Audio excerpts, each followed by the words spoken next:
Hi, I'm Paul, and this is what Oslo, the capital of Norway, is most famous for. Every year on the 10th of December, Oslo awards the Nobel Peace Prize.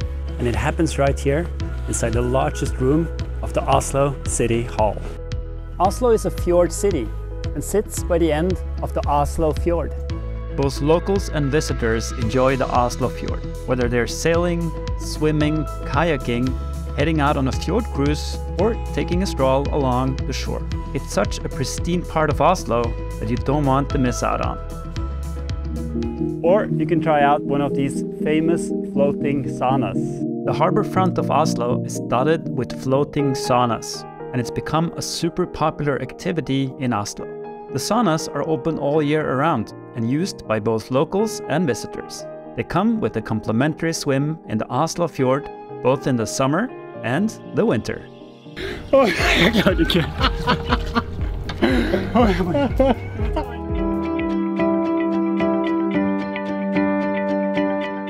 Oslo got a lot of Viking history, and it's a great place to learn about these seafaring marauders.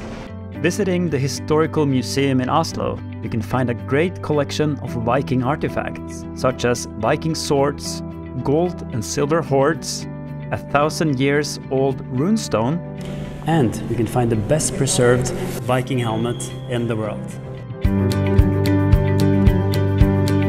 Oslo is famous for its nautical history and its many polar explorers, and they got some really good museums dedicated to this topic, such as the Maritime Museum, the Kon-Tiki Museum, and the Fram Museum.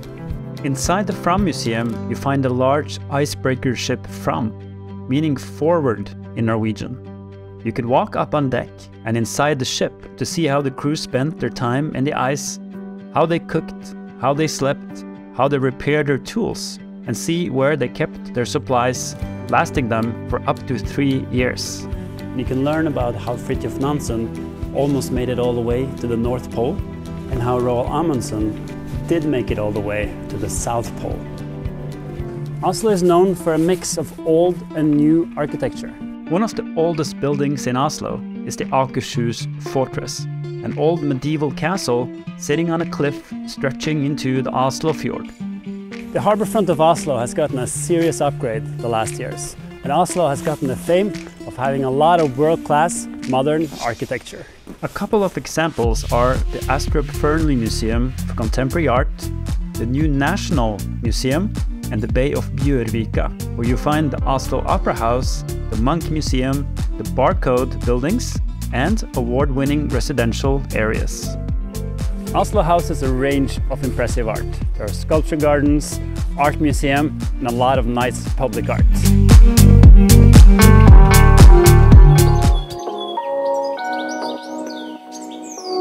Oslo is perhaps most famous for this sculpture garden, which is called Vigelandsparken, where you find over 200 sculptures and 700 figures by Norwegian artist Gustav Vigeland.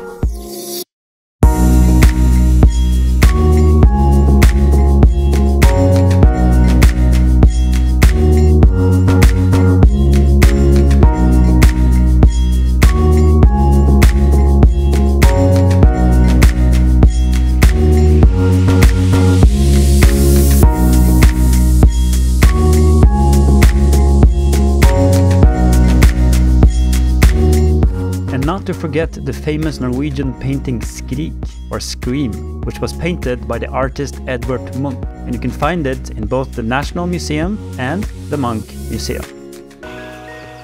And you can find it here in my office. Oslo is famous for its chocolate, Freia Chocolate, which they have their original factory right here in the city, still producing some of the finest, creamiest and sweetest chocolate around. In any supermarket in Oslo you can find Freia products, but they got a dedicated Freia shop downtown on the main pedestrian street where you can pick up some of this famous Norwegian chocolate. Perhaps the largest fame of Oslo and what attracts a lot of visitors is the location. Despite the urban feel of the city center, you're never far away from either the fjord or the forest. There are very few capitals in the world where you can sail in the morning and ski in the afternoon, where you can hike and pick berries before lunch, do some shopping later in the day, and jump into the fjord after dinner.